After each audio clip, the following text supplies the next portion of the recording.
Como ya lo han mencionado, tenemos el honor de contar con la participación de don Claudio González Vega en este foro. Él es licenciado en Derecho y licenciado en Economía de la Universidad de Costa Rica. Es doctor en Economía por la Universidad de Stanford y es uno de los fundadores de Academia Centroamérica. Desde el 2007 forma parte del patronato de la Fundación BBVA para las Microfinanzas, que presidió entre el 2015 y el 2018. En el 2016 fue galardón de excelencia de microfinanzas del Banco Centroamericano de Integración Económica. Ha enseñado en diversas universidades y centros de entrenamiento, incluyendo la maestría en Universidad de Bérgamo y maestría en Universidad Autónoma de Madrid, así como Boulder Institute of Microfinance. Es consultor de agencias internacionales y de bancos centrales y superintendencias de bancos en más de dos docenas de países. Es autor de libros y artículos sobre comercio internacional, pobreza, desarrollo económico, regulación financiera, finanzas rurales y microfinanzas. Bienvenido, don Claudio.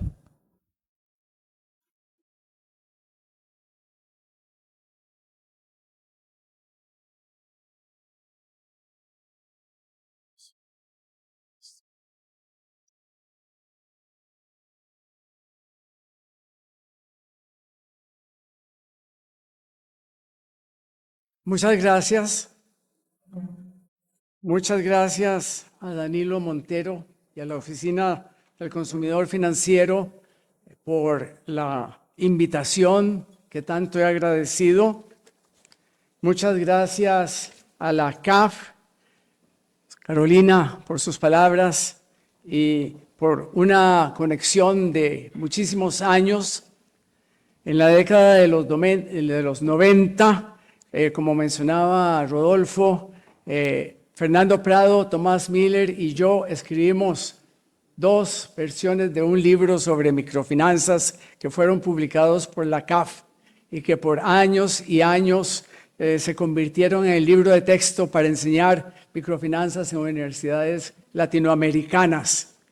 Un día que paseaba en La Paz, Bolivia, cerca de la universidad, hay unas librerías donde venden los libros de texto y me quedé asombrado de ver que en el centro de la ventana estaba una copia de este libro, pirateada, por supuesto.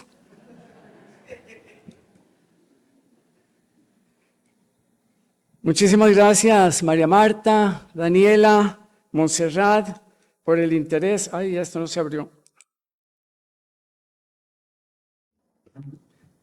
Y por la muy gentil hospitalidad acá en la Asamblea Legislativa, don Rodolfo, por sus múltiples asistencias. Y desde luego es un gran placer y un gran honor compartir con Diana y con Adrián este podio y la conversación de esta mañana. Me hice adulto antes de que existiera Nintendo, lo cual explica muchas de mis debilidades. Mi presentación no tiene vídeos, no tiene fotos, no tiene campanitas. Es simplemente un marco conceptual. Lo que les ofrezco es un recorrido de algunos elementos en ese marco conceptual que he construido a lo largo de mi vida profesional. No es todo el rompecabezas, son algunas piezas claves que necesito para llegar a algunas recomendaciones generales que pienso que podrían ser útiles en Costa Rica y que siguen siendo útiles en muchas otras partes. No voy a entrar en los detalles de lo costarricense porque, como ustedes saben, qué maravilla. Como ustedes, no es un anuncio comercial. Como ustedes saben, tengo 45 años de vivir en Ohio y entonces me da vergüenza lo poco que sé sobre mi país. Tampoco voy a hablar de lo que ha sido una de las mejores etapas de mi vida, esa riquísima experiencia de aplicar ese marco conceptual al diseño y desarrollo de las actividades de la Fundación Microfinanzas del BBVA, que con unos 70,000 clientes hace 3 lustros, hoy tenemos 3,5 millones de clientes en 5 países de América Latina. Esta conversación, la preparación de esta conversación ha sido un regreso a los orígenes. Posiblemente comencé a decir alguna cosa, tal vez sobre tasas de interés, hace 50 años, a lo mejor casi 60. Y monstruos que creía que ya habíamos enterrado siguen regresando. Y entonces he tenido que desenvainar la espada otra vez para conversar con ustedes. A los que han sido mis alumnos, les ruego mucha paciencia. Ya me han oído decir estas cosas muchas veces, pero espero que disfruten este recorrido nostálgico que van a reconocer de muchas otras oportunidades. La pregunta central es: ¿por qué hablar de finanzas en general? ¿Y por qué hablar de microfinanzas? Y es porque hablar de finanzas y hablar de microfinanzas es la misma cosa. Las microfinanzas no son más que una forma particular de finanzas. Las preguntas que se hacen acerca de las microfinanzas y las que se hacen acerca de las finanzas son las mismas y las respuestas son las mismas. Y uno de los mensajes que está implícito en todo lo que voy a decir es que sí importan mucho las microfinanzas, pero importan porque son finanzas y en cuanto sean finanzas.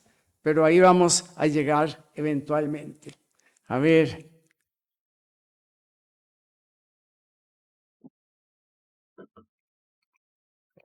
Si funciona este mouse aquí. No, no funciona, ¿verdad? Entonces, acá.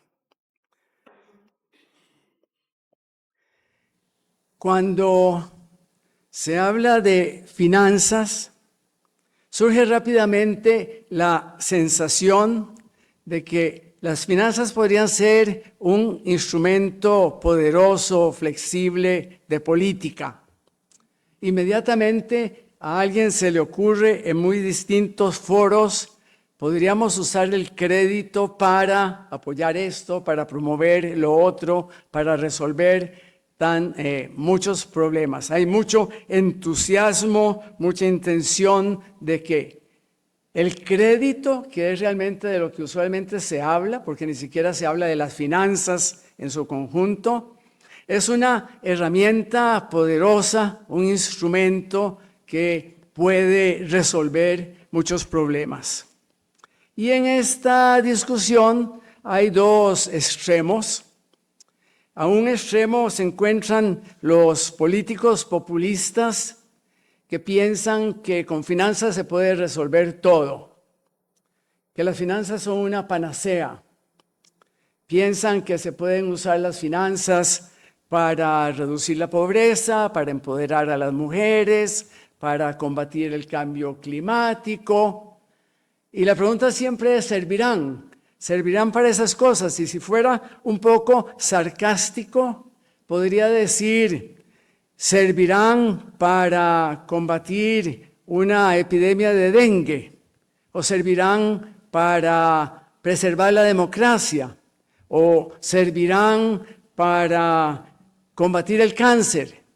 Y entonces, por eso es que la pregunta tan fundamental se hace importante, porque con frecuencia vienen estas recomendaciones, pero pocas veces nos preguntamos a fondo de si realmente se puede lograr ese propósito. Y luego vinieron los más modernos investigadores, los que hacen las pruebas aleatorias controladas, los famosos RCTs. Hicieron estas pruebas en la India y en Bangladesh, en algunas partes donde había microfinanzas, y comenzaron a publicar en las revistas académicas y dijeron: las microfinanzas no reducen la pobreza, las microfinanzas no logran esto, no logran lo otro. Ahí llamo la visión de las finanzas como algo estéril, como algo no productivo, como algo que no va a dar resultados. Y entonces tenemos o un entusiasmo excesivo o un escepticismo excesivo también. Y la pregunta es si las finanzas pueden lograr estas cosas. Y algunas veces sí. Y algunas veces los que proponen estas intervenciones están en lo correcto y algunas veces no. Y algunas veces los investigadores tienen razón y otras veces no. Y entonces tal vez. No podemos quedarnos simplemente al inicio de la pregunta, sino entrar a fondo. Y ahora los voy a aburrir con una clase de doctorado hasta que llegamos a la respuesta al final, pero vamos a correr. Lo que sí es interesante, y conversando con María Marta, que fue mi primera maestra de microfinanzas, que todas estas nociones de las finanzas como instrumento de promoción han pasado por ciclos y modas, fueron una moda apoyada por instituciones internacionales en una época y después ya no querían saber nada sobre el tema y así sucesivamente. Y además yo he notado que cuando existe optimismo, cuando hay posibilidad de crecimiento económico, cuando hay esperanza, hay una noción de que los mercados funcionan, los mercados pueden resolver muchas de estas cosas, podemos confiar en los mercados. Y cuando vivimos épocas de pesimismo y de incertidumbre y de desconfianza, entonces dicen, no, los mercados no sirven, necesitamos al Estado, necesitamos la intervención. Y en un extremo todo esto nos lleva a la intervención represiva de que vamos a conversar. Y lo importante es que no olvidemos la historia es nuestra gran maestra y aquí a lo que vinimos hoy es a recordar algunas lecciones de la historia. Hay tres tipos de preguntas que me interesan. ¿Qué impacto tienen las finanzas o las microfinanzas? ¿Cómo ocurren esos impactos? ¿Cuáles son los canales a través de los cuales se da el paso de alguno de los determinantes hasta el impacto que se logra en el crecimiento económico, en la estabilidad financiera, en el combate de la pobreza? Y si la respuesta es positiva a la primera pregunta de si hay un impacto, entonces hay que preguntarse ¿por qué? ¿A través de qué canales? Y ahí estamos hablando de los roles, de los papeles de las finanzas, de las funciones que las finanzas cumplen en la vida de los hogares y de las empresas. Pero si la respuesta es negativa y no hay impacto o no lo podemos alcanzar, entonces la pregunta más bien nos lleva a cuestionar cuáles son las barreras, qué es lo que está frenando esta posibilidad de lograr un impacto. Y la tercera clase de preguntas es, si ya sabemos que puede haber un impacto y ya sabemos cómo puede llegarse a obtener ese impacto, tenemos que preguntarnos por qué medio, de qué manera vamos a lograrlo. Y aquí hay las dos grandes categorías de respuestas que han de alguna manera permeado todo el debate sobre inclusión financiera por décadas, si no por más de 200 años. Hay quienes piensan que se puede lograr la inclusión financiera por decreto y hay quienes piensan que no se puede lograr por decreto y que es indispensable contar con innovación. Entonces, este es el camino que quiero recorrer en una primera etapa de la conversación, innovación versus decreto y cómo sabemos cuál de esos dos caminos es el camino correcto. Y cuando era estudiante en Londres, allá a mitad de la década de los 60, tenía un profesor que había desarrollado, junto con algunos otros, Harry Johnson y Jagdish Bhagwat y demás, la teoría de la intervención óptima. Y ellos se preguntaban, ¿cuándo es una intervención del Estado o una intervención aún del sector privado? ¿Cuándo se está haciendo algo que sea correcto? Y esto depende de cuál es un buen diagnóstico. Si no se tiene un buen diagnóstico, no se va a poder lograr el resultado, y hay que entender cuál es la naturaleza del problema, cuál es la magnitud de la dificultad, cuál es la urgencia con que tiene que ser resuelto. Y por otro lado están las recetas. ¿Cuál es el tipo de intervención que va a servir? ¿En cuánta dosis debe otorgarse? ¿En qué oportunidad? Don Eduardo Robert me diría, en el tema de combate al cambio climático, hay que hacerlo ya. La oportunidad es ahora o nunca, ¿verdad? Y lo que mis profesores me enseñaron es que la intervención óptima era aquella que empata, que empareja, que hace el matching entre diagnóstico y prescripción. Cuando el tipo de la intervención corresponde correctamente a la verdadera naturaleza del problema. Cuando la dosis que se va a aplicar responde a la magnitud. Cuando la oportunidad en que se hace responde a la urgencia que tenemos de llevarlo adelante. ¿Cuál es la enfermedad? ¿Cuál es la medicina correcta? ¿En qué dosis? Mucha dosis puede matarlo tanto como ninguna dosis, y si lo hacemos ya podemos esperarnos un par de décadas más. Y este fue el criterio que apliqué. Y ahora les voy a contar, yo era estudiante en California, y siendo estudiante en Stanford, hubo una conferencia en la Universidad de California en Berkeley, allá en la época de los 50, en el cual se invitó a expertos en finanzas rurales de todas partes del mundo, unos 100, 150 ahí representados. Y se les pidió que trajeran un diagnóstico de la situación del crédito rural en sus países, y llegaron con unos textos que se editaron en unos gruesos volúmenes. Y la lectura de esos textos me llevó a reconocer que todos esencialmente hacían el mismo diagnóstico general. La mayoría de la población rural no tiene acceso al crédito institucional, al crédito formal, y no solo de la población rural, hay poblaciones marginales en centros urbanos también. Y la segunda conclusión de ese diagnóstico general es que una proporción importante de esa población rural sí tiene acceso al crédito informal, pero los préstamos son demasiado pequeños a muy corto plazo, a tasas de interés exorbitantes, y en consecuencia no son un elemento que permita la innovación que sacaría a esos hogares de la pobreza. Ese diagnóstico tradicional me llevó a preguntarme por qué será que ellos piensan que se da ese resultado. Y tal vez en una época posterior a 1950 estarían hablando de imperfecciones del mercado, pero esencialmente lo que los expertos que se reunieron en Berkeley dijeron es que por un lado los banqueros son demasiado conservadores, son indiferentes, no están interesados, no lo van a hacer.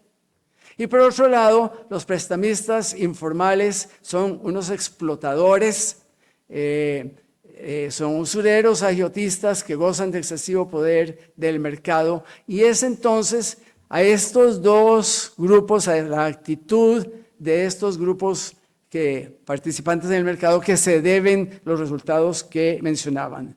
Y yo pensé, aquí están diciendo lo siguiente, están diciendo que el problema de la exclusión financiera o la falta de inclusión es un problema de voluntad.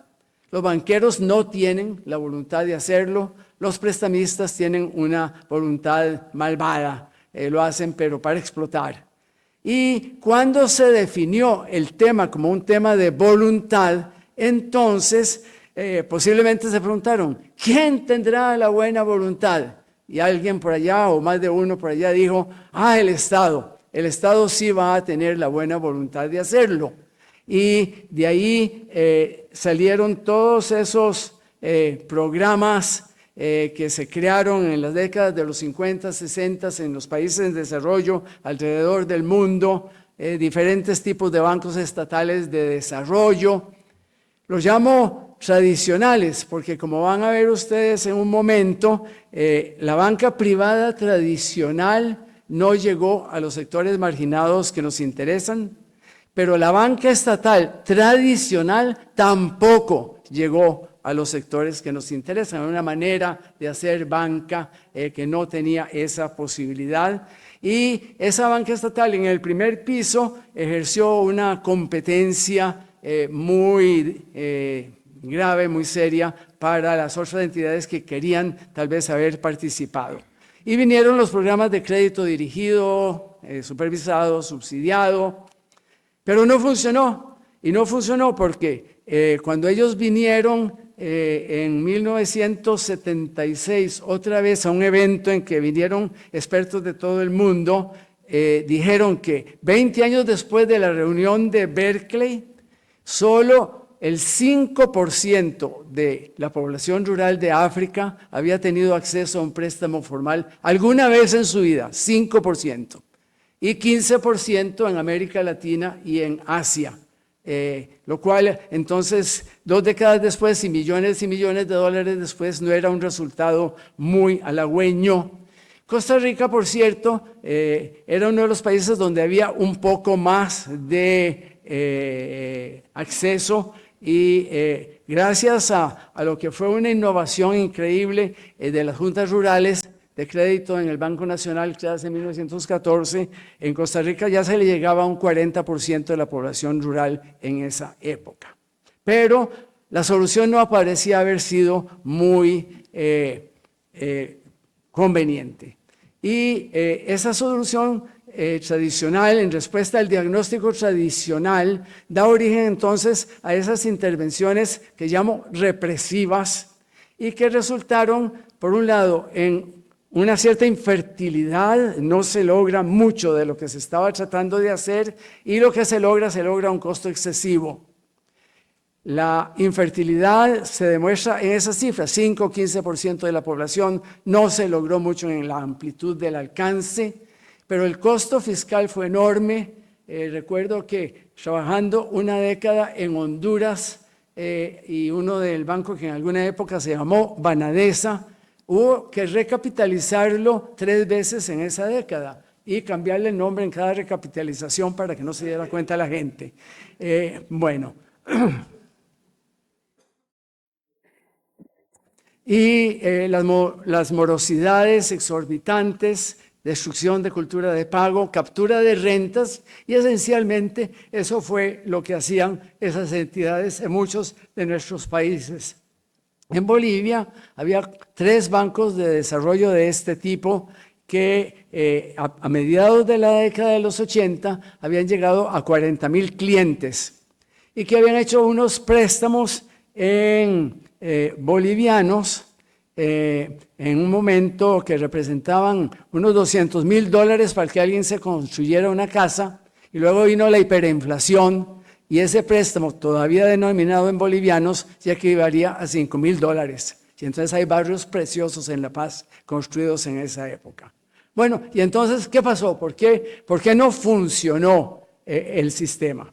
Y el sistema no funciona. Si yo voy a aplicar la metodología que les comentaba, me pregunto, bueno, estaba bien hecho el diagnóstico. Y entonces creo que en primer lugar había un diagnóstico no creíble. Era la noción de un banquero que se decía, aquí hay una oportunidad de negocio, pero no me interesa. Aquí podría ampliar mi participación en el mercado, pero ¿para qué lo voy a hacer? Aquí podría diversificar mi cartera, pero me da pereza.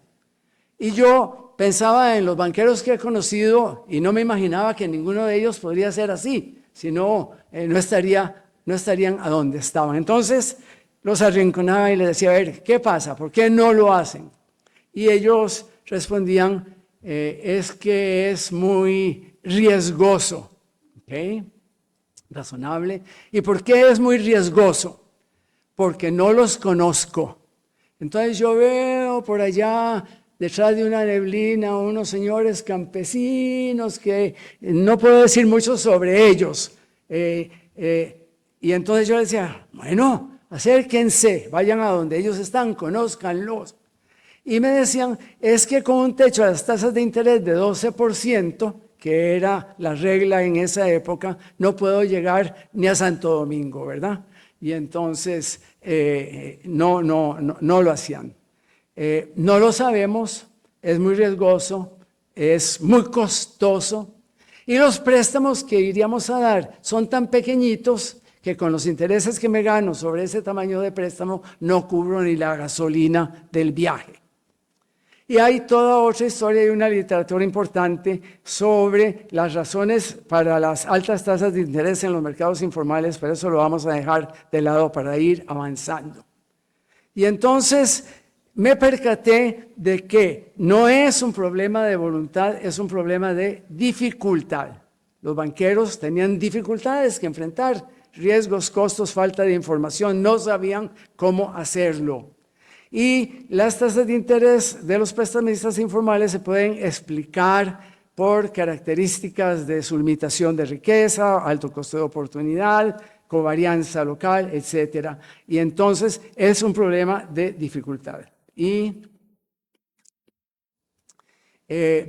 esas dificultades daban origen a costos de transacciones muy elevados, por temas de distancia, no solo geográfica, social, cultural, los clientes viven lejos, no los entendemos, tienen otras costumbres, otra cultura. Estoy lidiando en estos días con la inclusión financiera de los indígenas de la Amazonía y ahí los temas culturales son de repente muy importantes. Y son informales, no tienen cuentas de estados financieros, no pagan impuestos, son muy vulnerables, cualquier pequeño evento adverso los destruye, las transacciones son muy pequeñas y quien quiera prestarles tiene que enfrentar riesgos muy importantes. El más importante, la característica más importante de los pobres, de las pequeñas empresas, de los hogares marginales, es que a diferencia de las organizaciones formales, son tremendamente diferentes. Tal vez esa es la característica más fundamental, la tremenda heterogeneidad. Incluso hasta en agricultores, yo me acuerdo conversando con productores de flores en Colombia, que tenían una linda plantación y dábamos la vuelta de la curva y al otro lado, y decía, ay, qué raro, este otro lado no hay flores. Ah, es que no llega el sol. Y entonces a 50 metros de distancia uno del otro, uno podía producir flores y el otro no podía, ¿verdad? No tienen garantías, no tienen activos que puedan ofrecer para garantizar los préstamos y las instituciones que permitirían hacer que esos contratos se cumplan. No existen. Llevar a juicio a un... Voy a subirme aquí a ver. Pónmelo más, acérquemelo más.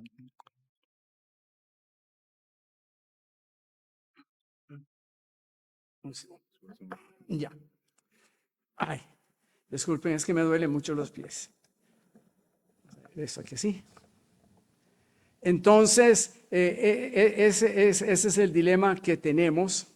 Y sí, era un tema de dificultad, no un tema de voluntad. Entonces, lo que hay que hacer es preguntarse cómo se resuelven esas dificultades. Y esas dificultades se resuelven esencialmente aprendiendo a manejar el riesgo de una nueva manera, de una manera diferente.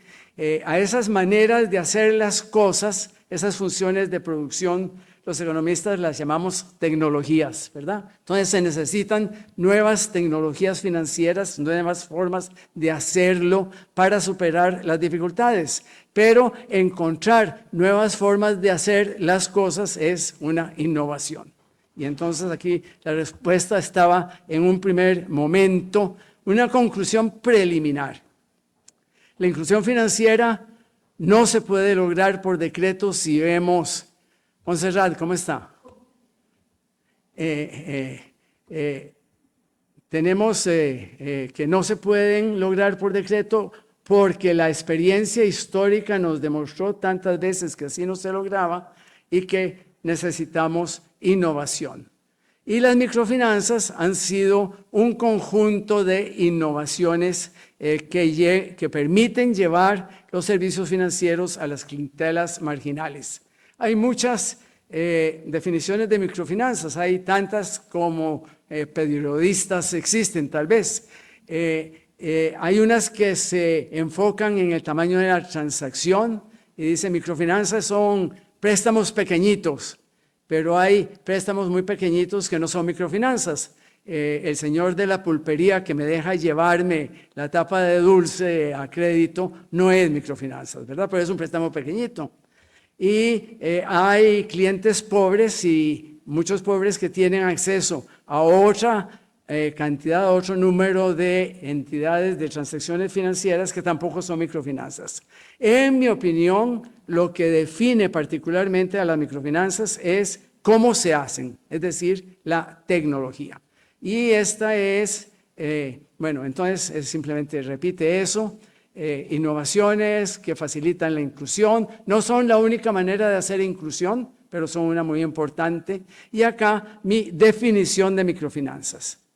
Una oferta de servicios financieros. Noten que no hablo de crédito, porque si no sería microcrédito nada más. Pero lo que es realmente importante son las microfinanzas en todos los servicios financieros y no solo en el crédito.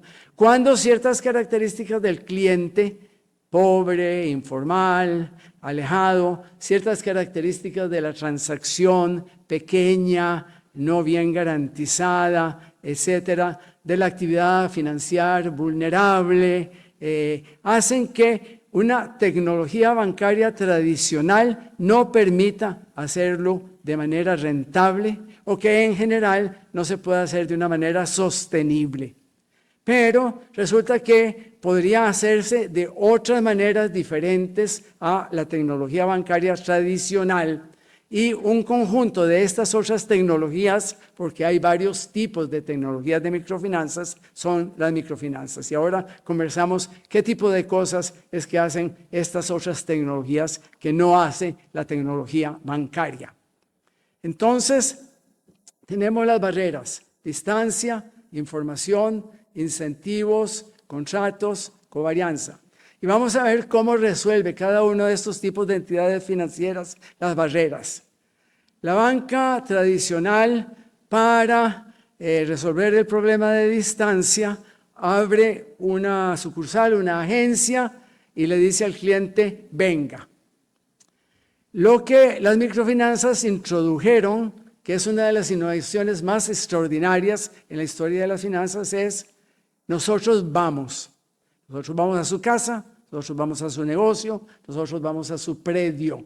El costo de contactarnos, el costo de entrar en contacto para poder realizar el contrato, lo asumimos nosotros. Y usted, que sabemos que tiene un costo de oportunidad altísimo de cerrar el negocio por 2 horas para ir a hacer cola en un banco, no tiene necesidad de venir. El problema de información en la banca tradicional se resuelve para cada transacción por separado. Se evalúa el préstamo, todas sus razones, si es 30% del ingreso de la persona, puede pagar la hipoteca, etcétera, los criterios que puedan usar. Y se evalúa cada transacción con información dura.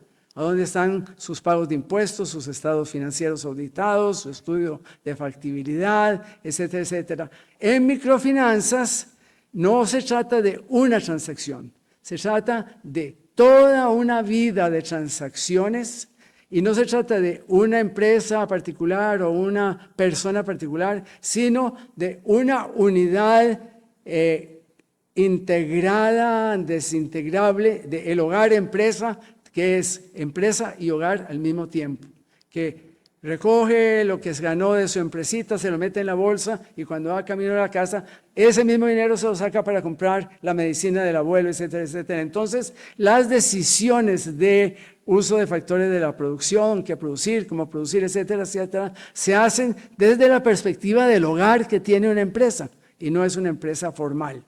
Y lo que interesa en microfinanzas es el comportamiento del cliente a lo largo del tiempo, no en una sola operación. Y la información que se busca es información blanda, es una colección de atributos intangibles. Esta señora es honrada, es trabajadora, tiene buena reputación en el barrio, toma solo los domingos, etcétera, etcétera. Y estos atributos intangibles los puede valorar un asesor de crédito, un analista experimentado en un contacto directo cara a cara con el cliente, o se le delega ese monitoreo y la evaluación de la condición de crédito a la persona, a un grupo, como en la banca comunal o en crédito a grupos, y se le delega a las otras personas de la banca a través de la responsabilidad compartida, esa actividad. Perdón, ahí está, señor.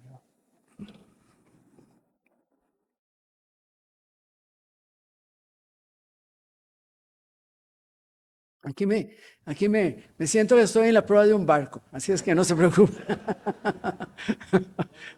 Un poco, ¿verdad?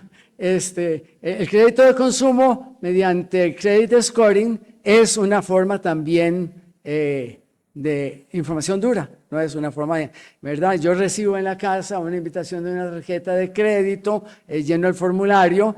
Y cuando llegué a Estados Unidos con un puesto de full professor en Ohio State University, mandé una de esas, me acuerdo, a Sears, y ya vino de respuesta la carta. Su solicitud ha sido denegada.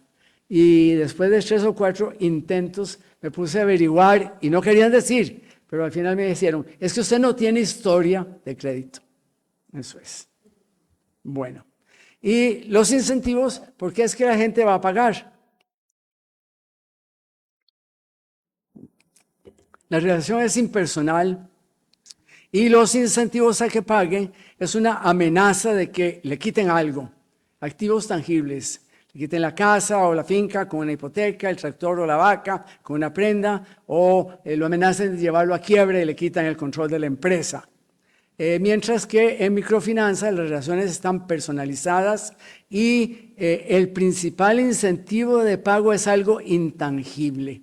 Y acá en lo que yo insisto muchísimo es que de todas esas cosas, lo que más vale es el valor presente de la relación. Esa relación valiosa para ambos, de largo plazo, personalizada, de alguien que me atiende y me trata y me sirve cuando nadie más estaría dispuesto a hacerlo. Y entonces eso me lleva a tratar de proteger esa relación. Entonces, las microfinanzas son varias cosas. Son, por un lado, como voy a decir, aprendizaje, pero son también creación de relaciones. ¿Qué es lo que producen las microfinanzas? Las microfinanzas producen relaciones mutuamente valiosas, tanto para la entidad como para el cliente. Y esa relación constituye la estructura de incentivos que hace que las partes en ese contrato se vayan a comportar de la manera correcta. Tienen ambos sus propios derechos y responsabilidades. La responsabilidad del deudor es pagar.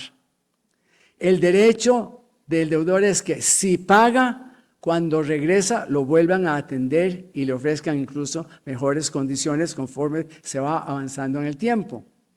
¿Y cuáles son los derechos y las responsabilidades de la entidad financiera? El derecho es recuperar su patrimonio, que lo ha puesto como crédito. Y su responsabilidad es estar ahí cuando el cliente regresa y en condiciones de poderle ofrecer un producto cada vez más atractivo.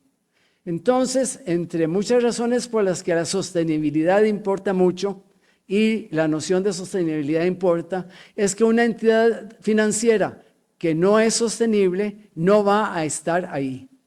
Y si el cliente se da cuenta de que no va a estar ahí, entonces no tiene credibilidad la promesa de que lo va a atender en el futuro, y entonces el cliente le pregunta, entonces ¿para qué pago ahora? si de todas maneras no me van a volver a prestar la próxima vez que me presente?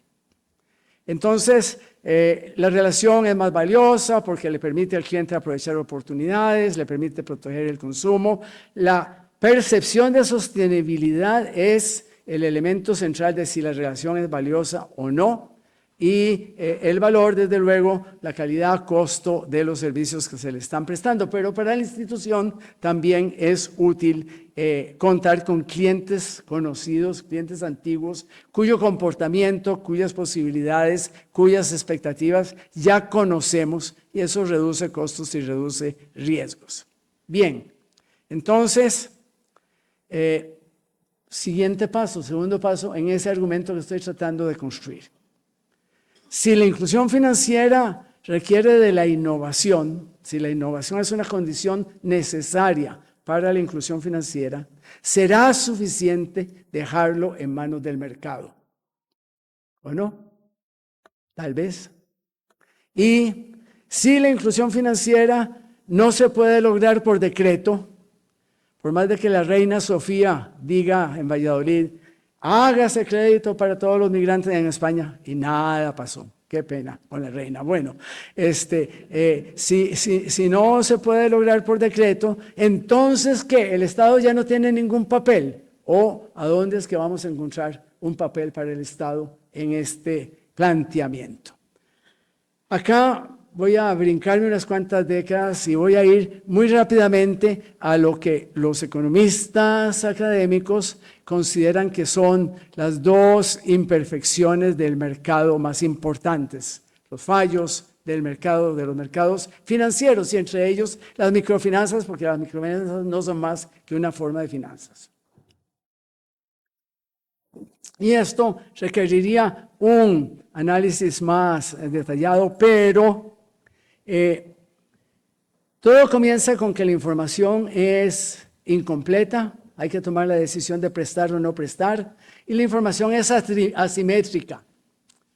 Y la gente piensa que el que tiene información buena es el acreedor, y es exactamente al revés. El deudor tiene mucho más información que el acreedor sobre cuáles son sus verdaderas intenciones, cuál es su verdadera posibilidad. ¿Es realmente cierto que él es tan magnífico empresario como dice que es? Cuando le pregunto cuánto fue su rendimiento, me dice 50 kilos por manzana. ¿Me está hablando de la única vez en que sacó un montón o eso es cuando más mal le va? ¿Puedo creerle o no? Y no solo si puedo creerle o no, porque él va a tratar de presentarse en la mejor luz posible. Y entonces está de alguna manera escondiendo. No me va a contar que la esposa le pega, ¿verdad? Esas cosas no se cuentan, jamás. Se quedan entre la familia.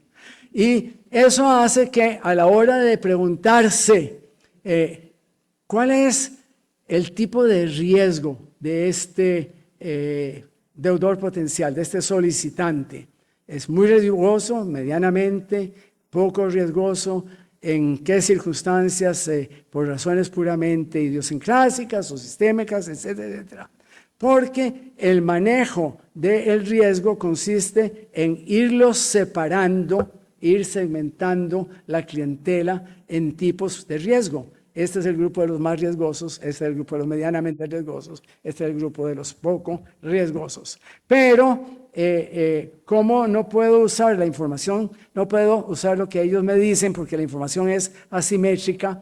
Entonces, el acreedor no puede distinguir cuál es el verdadero tipo de riesgo. Si él pudiera saber desde el principio con certeza el tipo de riesgo, prestar sería comida de trompudo, como decían los chiquillos de mi barrio, ¿verdad?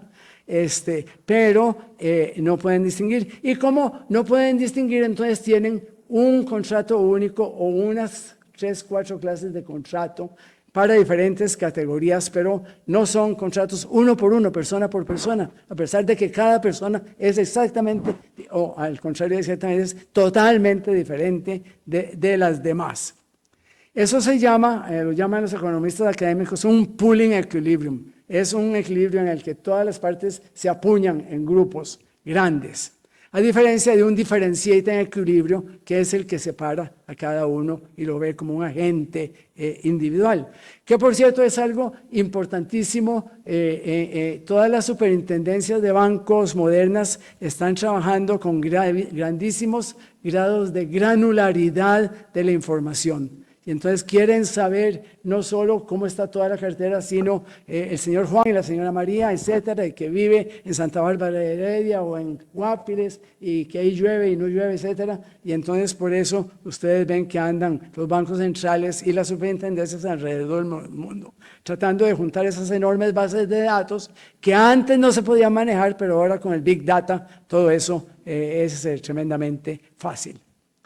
Cuando no logran diferenciar suficientemente a los potenciales clientes, entonces van al racionamiento del crédito por métodos diferentes a la tasa de interés.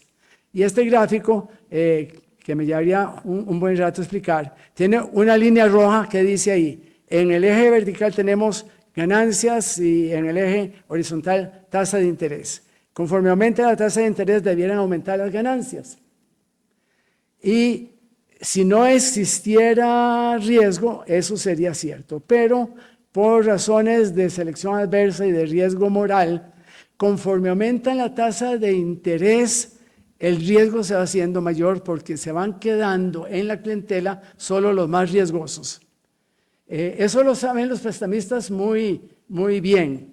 Llega un señor a la medianoche. Don Juan, necesito que me preste. Ay, lo siento, no tengo nada en este momento. Don Juan, le pago 50% al día. No puedo. Le pago 200%, le pago 400%. Y entre más ofrece pagar, menos probable es que va a pagar. Entonces hay esa relación inversa, que a tasas de interés suficientemente altas, el riesgo de que no pague es muy grande. Y por eso es que la curva de las ganancias, que es esa curva azul, sube, pero llega a un máximo, después ya más bien, al no pagar, no se gana nada con cobrarle una tasa de interés altísima. Entonces ahí ese R estrella es la tasa que el banco por sí propio estaría dispuesto a cobrar, y que es el punto en el cual ya cobrar una tasa más alta le llevaría a más pérdidas que ganancias.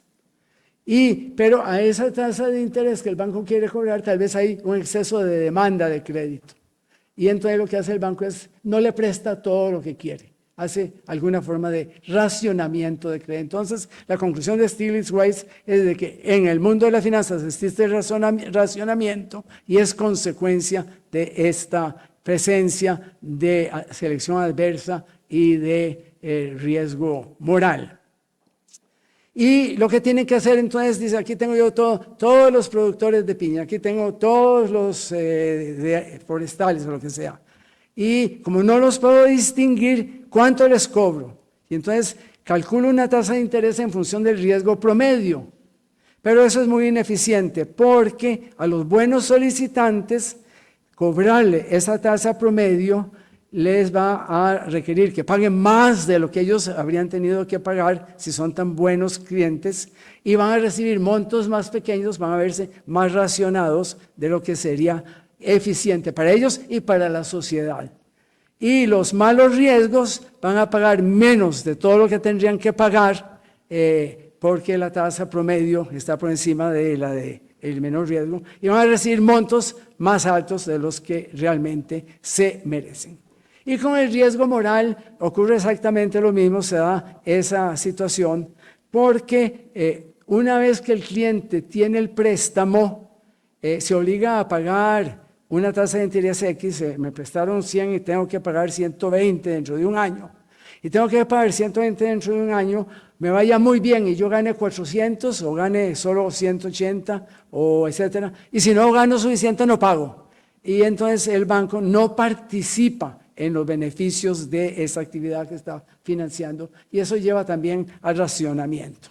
Entonces, las consecuencias de estas imperfecciones del mercado son la exclusión, porque en algunos casos ciertas clientelas quedan totalmente fuera, o el racionamiento de darles un monto menor al que realmente están dispuestos a tomar a la tasa de interés que se les está cobrando, O lo que ocurre con mucha frecuencia, que es una especie como de lotería, donde algunos clientes sí reciben préstamos y otros idénticos a ellos y no les dan. Y entonces todo eso es parte de los métodos de racionamiento. Esto hace que la asignación de los recursos no sea tan buena como si el mercado financiero fuera perfecto. Pero esa es la naturaleza del mercado. Desafortunadamente, qué desgracia, estas imperfecciones de este tipo de riesgo moral, de selección adversa, no se pueden corregir por parte del Estado. No hay absolutamente ninguna acción que el Estado pueda tomar para que desaparezca, porque tendría que tener el Estado lo mismo que se le estaría pidiendo al banquero que los conozca a todos uno por uno exactamente cuánto puede pagar María Minta, cuánto puede pagar Eduardo, cuánto puede pagar Rodolfo, y así sucesivamente, ¿verdad? Y entonces, si no lo puede hacer el banquero, que es experto en averiguarlo, menos lo va a poder hacer el Estado, que se dedica a muchas otras cosas. Entonces, llegamos a este punto. Por un lado, nos interesan mucho las clientelas marginales que han quedado excluidas de los sistemas financieros. Diana, acá llevamos años tratando de corregir este tipo de cosas. Mujeres, jóvenes, indígenas, etcétera, etcétera, a los cuales hoy en día se les da una alta prioridad, pero también a la vez llegar a estas clientelas y poderles ofrecer los servicios financieros es mucho más difícil que en los otros casos. Entonces, es muy importante, pero es muy difícil. Y en esta tercera parte voy a jugar entonces con esa lucha entre importancia y dificultad. ¿Qué hacer? Vamos a ver lo de la importancia rápidamente. Ya decía que en finanzas y en microfinanzas en general, la importancia viene de los papeles que juegan las finanzas en la vida de las personas. Y esas funciones de las finanzas generan beneficios. Si hay medios de pago eficientes, se puede participar más en el mercado, hay más especialización, se pueden aprovechar ventajas comparativas, puede aumentar la productividad. Esa es la manera de salir de la pobreza, ¿verdad?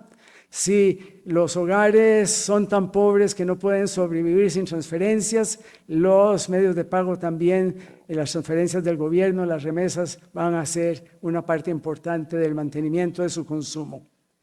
Para aprovechar oportunidades productivas se necesitan recursos propios, que de la mejor manera de acumularlos es en un depósito seguro y líquido más, y en el crédito. Los flujos de ingresos de los pobres, bajos, volátiles, impredecibles, necesitan encontrar maneras y las tienen que encontrar de formas múltiples y muy complicadas para estabilizar su consumo. Se necesitan depósitos como reservas de precaución, seguros para hacerle frente a los riesgos, para mitigar las consecuencias de eventos adversos. Y, quiero mejorar los resultados intertemporales. Entonces, decía mi hijo, quiero casarme, pero todavía no puedo comprar casa. Ok, toma un préstamo, entonces ya se puede casar. No tiene que rechazar su matrimonio 5 años más o 10 años más, y así sucesivamente. Bueno, en el caso de las microfinanzas, esas funciones son indispensables para resolver los problemas de supervivencia de los hogares pobres, sostener el nivel de consumo, adoptar cambio tecnológico, incrementar ingresos, acumular activos, manejar eventos inesperados, sobrevivir emergencias y enfrentar las demandas de momentos diferentes de la vida. Necesito un préstamo para estudiar, necesito un sistema de pensiones para vivir después de que me jubile, etcétera, etcétera, etcétera. Y todos estos servicios financieros importan cuando el servicio financiero que se está ofreciendo sirve para resolver un problema financiero. Necesito plata ahora, no mañana. Eso es un problema financiero. Necesito un flujo de fondos constantes, no irregular. Eso es un problema financiero, etcétera, etcétera. Y acá, este es un buen ejemplo, esta afirmación de que las finanzas y las microfinanzas importan cuando resuelven problemas financieros, es un buen ejemplo de la importancia del matching. Es porque el problema, la naturaleza del problema es financiera, entonces la herramienta financiera va a ser la manera correcta de resolverla. Y las microfinanzas no son una herramienta óptima para enfrentar cuestiones no financieras. ¿Puedo usar las microfinanzas para combatir una epidemia de dengue? No es la herramienta adecuada, ¿verdad? Y así sucesivamente.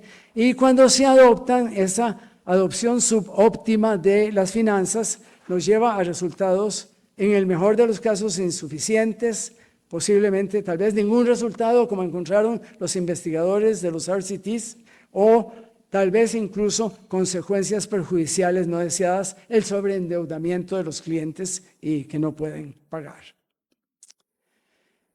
Frente a la importancia tenemos las dificultades.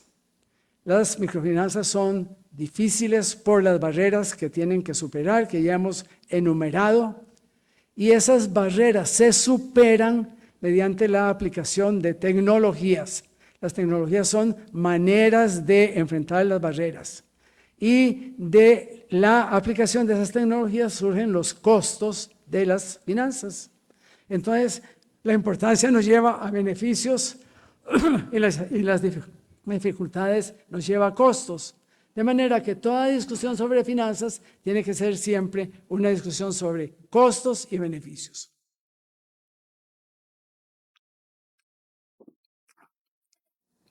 Además, para quienes más importan, hay una metodología que llaman los cuadernos de los pobres, que se han aplicado en diferentes lugares, que nos indicaron que las transacciones financieras que llevan adelante los pobres son mucho más numerosas, mucho más frecuentes, mucho más complejas que las que tenemos nosotros, que quienes más necesitan de finanzas son precisamente los pobres, pero precisamente ellos, que son los que más las necesitan, son también los más difíciles de atender. Los costos de transacciones afectan a todos los que participan en el sistema financiero, depositantes, intermediarios, deudores. Cuando son demasiado elevados, cuando son prohibitivos, entonces el mercado no surge, es el missing market, la ausencia del mercado, y entonces no hay crédito de largo plazo, no hay mercado, no hay crédito para la gente que vive en la calle, falta ese mercado. Me voy a emborrachar. Bueno, y lo interesante es que si estas complicaciones, estas barreras se tratan de enfrentar con intervenciones y políticas incorrectas, en lugar de resolver las dificultades, más bien se acentúan. Y eso es lo que vamos a tratar de insistir a continuación. Todos los participantes en el mercado incurran en costos de transacciones. La superación de cada una de estas barreras requiere de diferente tipo de intervenciones. Esa superación tiene también que, de alguna manera, reflejar esa regla de consistencia de empate. Para resolver los problemas de distancia se necesita desarrollar la infraestructura financiera. Se necesitan caminos, se necesita conectividad a Internet, se necesita electricidad, etc.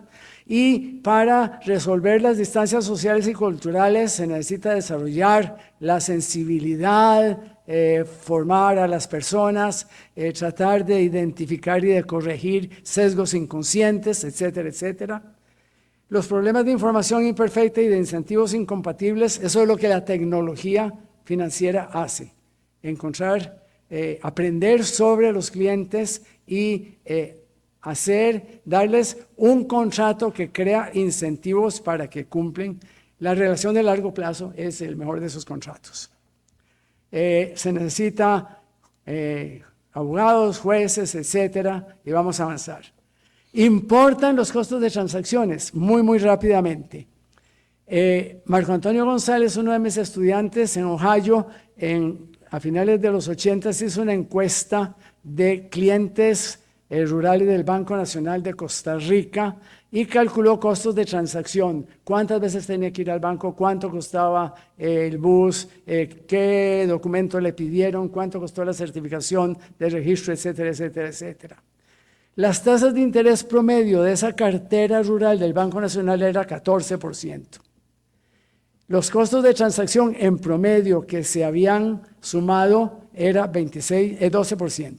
De manera que el costo total de los fondos para esos deudores era de 26%. Pero había una enorme disparidad, un rango muy amplio. Las tasas de interés iban de 8% que se le cobraba a los clientes más pequeños y más riesgosos, a 30% que se le cobraba a los comerciantes, ¿verdad? Pero los costos de transacciones iban de 1/5 de un 1% a 118 puntos porcentuales adicionales. De manera que el costo de fondos era de 11 a 130% al año. Y cuando dibujamos esos datos, los préstamos más pequeñitos, por acá, pagaban una tasa de interés de 8%, pero tenían 118 puntos porcentuales adicionales. En promedio, un deudor rural del Banco Nacional a finales de los 80 tenía que venir al banco 16 veces para poder manejar su préstamo. Y eso agregaba 118 puntos a un interés de 130%. En los préstamos más grandes, los costos de transacciones son de 1/5 de un 1%. Levantar el teléfono. Hola, Maje, ¿cómo te va? ¿Está listo mi préstamo? Sí, te mando el mensajero. Gracias. ¿Okay? Entre más pequeña la transacción, menos importa la tasa de interés. Entre más pequeña la transacción, más importan los costos de transacciones. Los costos de transacciones son tremendamente recesivos, son tremendamente regresivos. Si a mí me cuesta todos esos viajes, $200 y me van a prestar $200, me está costando 100%. Si me van a prestar 400, me está costando 50%. Si me van a prestar 800, me va a costar 25%. Entonces, tremendamente sensible y regresivo, entre más pequeño, más paga. Y entonces, y esto es lo que yo les digo a mis alumnos, si a mí me interesan los pobres, si a mí me interesa la clientela rural, si a mí me interesan los clientes marginales, me importa un pito la tasa de interés. Lo que me importa son los costos de transacciones que le estoy imponiendo a ese cliente y qué estoy haciendo para no estarle cobrando costos de transacciones innecesarios. Cuando entran las microfinanzas, la tasa de interés es más alta, pero el costo de transacciones es mucho más baja. No hay que ir, ellos vienen a visitarme a mi casa, no hay documentos, no hay hipotecas, no hay abogados de por medio, etcétera, etcétera. Y en consecuencia, las microfinanzas resultaron en diferentes países alrededor del mundo en el abaratamiento del crédito más importante en la historia de las finanzas, a pesar de que las tasas de interés eran del 30% y no del 12%. Los préstamos no son homogéneos.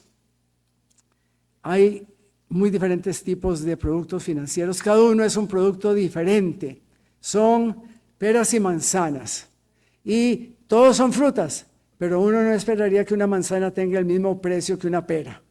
Y entonces, por la misma razón, es totalmente ilógico que diferentes tipos de préstamos tengan la misma tasa de interés. La tasa de interés de un préstamo corporativo no es la misma que uno de microcrédito, no es la misma que uno de agricultura, que de comercio, y así sucesivamente.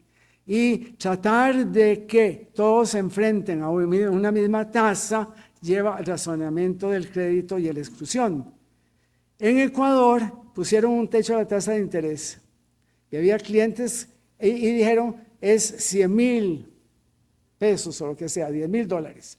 Para arriba de acá, eso no es microcrédito, para abajo de acá, esto es microcrédito. Y este es el techo de la tasa de interés.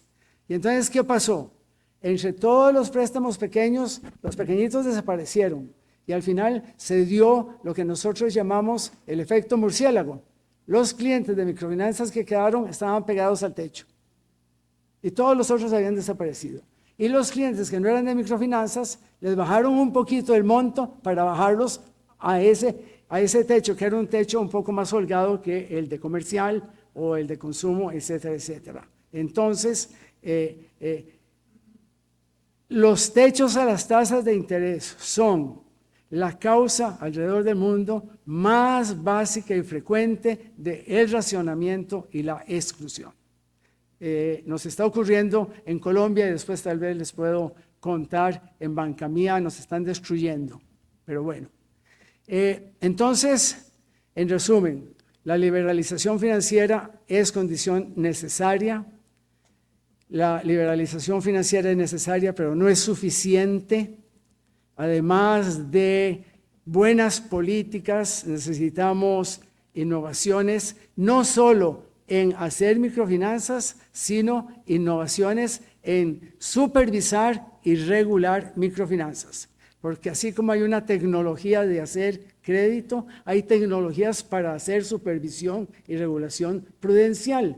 Y se necesitaron innovaciones en hacer crédito, también necesitamos innovaciones en regulación prudencial para tener la herramienta correcta de evaluar este tipo de cartera. Costa Rica, país bello de distancias cortas, gente amable, una infraestructura razonable pero deteriorada, estabilidad política, lo más lindo es la suavidad de la transición rural-urbana. Uno comienza a salir de San José hacia Heredia, hacia Alajuela. Y ya ahora ya no se ve tanto las finquitas de café, ¿verdad? Y un poco más allá, hacia Grecia, los pedacitos de caña, de maíz. Y lo rural y lo urbano se van diluyendo muy suavemente. Entonces, por esas características, uno esperaría que para las características, esos determinantes fundamentales de Costa Rica tuviese un índice de inclusión financiera mejor. Costa Rica tiene muy buen índice de inclusión financiera. En los índices del Banco Mundial, por número de cuentas abiertas, somos uno de los países que tenemos más número de cuentas abiertas. Pero eso no es suficiente. No solo se necesita tener cuentas abiertas, se necesita que se usen, se necesita que sean útiles, se necesita que sean de calidad y costo razonable. Entonces, acceso, uso, calidad, etcétera, todos los determinantes del acceso, yo creo que hay espacio para mejorar. Y la pregunta acá en el seno de este dorado salón de presidentes, la pregunta que podemos hacernos es, ¿qué habría que hacer para mejorar? ¿Y qué habría que hacer particularmente en el área de regulación? Y en el área de regulación, Liliana Rojas y unas muchachas del BBVA desarrollaron una clasificación de regulaciones en regulación facilitadora, que es la calidad general del marco regulatorio, una regulación promotora, en particular, digamos, de microfinanzas proactiva, o una regulación no obstaculizadora que evite introducir barreras y la represión financiera a que he estado haciendo referencia. Comencemos por ahí. No va a haber ningún desarrollo, ninguna innovación financiera si la regulación es represiva, si tenemos una regulación obstaculizadora. El control de precios son desde luego el obstáculo más importante al funcionamiento de los mercados, y el haber puesto topes a las tasas de interés es el error de política más garrafal en la historia legislativa de Costa Rica y que está causando mucho daño, pero no solo en Costa Rica, en Colombia, en Perú, en Bolivia, etcétera, etcétera, lugares a donde yo tengo actividad, vínculos, directores, directivas, etcétera, etcétera. No a los impuestos a las transacciones financieras. La inflación, desde luego, es el impuesto por excelencia. En un entorno altamente inflacionario es muy difícil manejar una cartera de crédito. No a tratar de dictaminar, dirigir el crédito, solo le prestamos a jóvenes bachilleres con menos de 18 años que bailan bien el merengue. No, lo que hay que reconocer es que quien puede saber en qué puede desarrollar una actividad productiva, cuál es la oportunidad que se le presenta. Mejor que nadie es el mismo dueño. Pero como hay información asimétrica, quien tiene expertise, quien tiene calidad, experiencia, conocimiento para evaluar eso. Eso es el banquero. Esa es su especialidad. Decíamos que la especialización es lo que hace que se sea productivo. Y lo peor del mundo que está ocurriendo en Bolivia ahora cada 6 meses, los perdonazos, ¿verdad? Entonces dice, hay inundación en el Beni, se perdonan todos los préstamos otorgados en el Beni. Okay. La regulación facilitadora, promover la competencia fundamental. Yo no sé cuál es la situación en Costa Rica en este momento. Hace unos 20 años con Edna Camacho escribimos un libro sobre competencia y costos de transacciones en Costa Rica, etcétera, etcétera. Y hay quienes dicen, y yo creo que con razón, de que en Costa Rica no hay suficiente competencia en el sistema financiero. Desde luego, no había competencia del todo cuando la banca tenía el monopolio de la captación de depósitos y el paso más fundamental fue precisamente dejar atrás ese monopolio y ahí don Ronulfo recordará cómo en la academia redactábamos la nueva ley del Banco Central, etcétera, etcétera, hablando de esas cosas. Pensar cómo puede mejorar la competencia. Y aquí hay un tema curiosamente interesante, que es las ONG de microfinanzas, cómo podrían entrar a formar parte de ese entorno de competencia y si crear algún esquema de regulación específico, como existe en Perú, en Bolivia, etcétera, para ese tipo de entidades, les daría el músculo y la espalda para que puedan crecer más y que puedan dar otros servicios financieros y no solamente crédito. Y en general, una regulación prudencial que se da cuenta que un préstamo de microfinanzas es un producto diferente a otro tipo de productos y que por lo tanto requiere entender el perfil de riesgo de ese producto de una manera diferente. De nuevo, no puedo decir mucho sobre la situación de la regulación prudencial en Costa Rica porque no he visto los detalles, pero ahí vienen las noticias alarmantes de que algo no anda tan bien, porque si no, no habría esas noticias. Y finalmente, la regulación promotora. Entonces, a veces me preguntan los alumnos, ¿cómo podemos promover la inclusión financiera?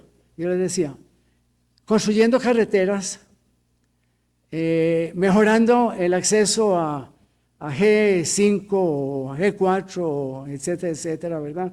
En Colombia y en Perú, donde llevamos desde Bancamía Financiera Confianza crédito a los lugares más alejados donde no había conexión. Y con una epidemia de COVID que transformó las finanzas de presencial a digital, a virtual. Lo que hicimos, pero eso porque teníamos la espalda suficiente desde la Fundación Microfinanzas del BBVA, fue instalar antenas satelitales en los pueblos más alejados de esos países para que los habitantes de esos pueblitos pudieran tener acceso a nuestros servicios financieros. Internet, plataformas tecnológicas, regulación que permite el desarrollo de redes de agentes y corresponsales. Bancamía tiene 25,000 corresponsales en Colombia. Y entonces eso es sumamente importante. Y fortalecer el capital humano, y esto que estamos haciendo hoy acá es una forma de fortalecer también capital humano, de operadores, de reguladores, de clientes, en 2 circunstancias que son muy típicas. Uno, estamos en un momento de mucha innovación con todo lo digital, la inteligencia artificial, etcétera. El que no entienda cómo incorporar la inteligencia artificial a sus actividades y el que no vea los peligros y las amenazas de la inteligencia artificial en lo que estamos haciendo también no va a poder salir adelante. Entonces hay que reentrenar a todo el personal, a los directores, etcétera. Y lo mismo pasa con que el riesgo va pasando de ser cada vez menos idiosincrático es idiosincrático, es cada vez menos que se enfermó el cliente, etcétera, a que es bloqueos de caminos en Perú y en Bolivia, levantamiento, bueno, en Colombia también, ya no se puede ir al Catatumbo, no sé qué será, y demás, pestes, pandemia, la gripe aviar, dicen los científicos hoy que es la amenaza más grande que tiene el mundo en este momento, cambio climático y demás. Bueno, eso requiere cambiar totalmente la formación de nuestros gerentes de riesgo. Y entonces, permitir el surgimiento de nuevas tecnologías, las microfinanzas, las más prometedoras, los medios de pagos digitales, muy importantes, apoyar sistemas de transferencias G2P de gobierno a las personas, promover la confianza. Yo creo que en Costa Rica el tema de deterioro de confianza en general es importante observarlo y ver cómo se puede también tratar acá. Y las cosas que voy a decir porque ahora ya sigue Diana, ¿verdad? Garantizar esquemas de protección al usuario, lo que hacen ustedes, derechos y responsabilidades de todos, la promoción de la educación financiera, conocimientos, actitudes, destrezas, mejoramiento de las capacidades de todos, especialmente los excluidos, es decir, que la inclusión tiene que ser universal y que para lograr una inclusión universal se necesita un enfoque integral y ese enfoque integral lo da una ENIF. La exclusión financiera no se puede corregir de inmediato porque es un proceso de aprendizaje que toma tiempo. No se puede corregir por decreto porque requiere innovación. El papel del sector público es construir condiciones facilitadoras. El papel de los operadores es aprender, experimentar, innovar, desarrollar cosas nuevas y llevar adelante la prestación de sus servicios cada vez a un costo menor, cada vez a más personas. Muchas gracias.